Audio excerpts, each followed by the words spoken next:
Hey people, welcome to Teja's Kitchen. So today we are going to see how to make Desi Indian style Maggi.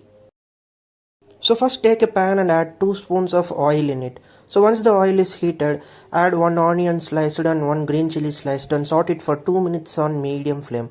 Now add 1 small tomato slice and again saute it for another 2 minutes on medium flame until it is well cooked. So once it is cooked, add little bit of coriander powder, red chili powder and garam masala and give it a nice mix. So after that add 2 glasses of water and let it boil for another 3 minutes.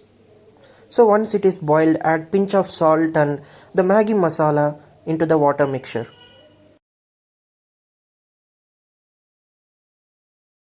Now add the Maggi noodles into the masala water and give it a nice mix. And let it cook for 5 minutes on high flame. So once it is cooked well, finally garnish it with a little bit of coriander leaves and give it a nice mix and turn off the stove. That's it. Tasty Desi Indian style Maggi is ready to eat. Enjoy.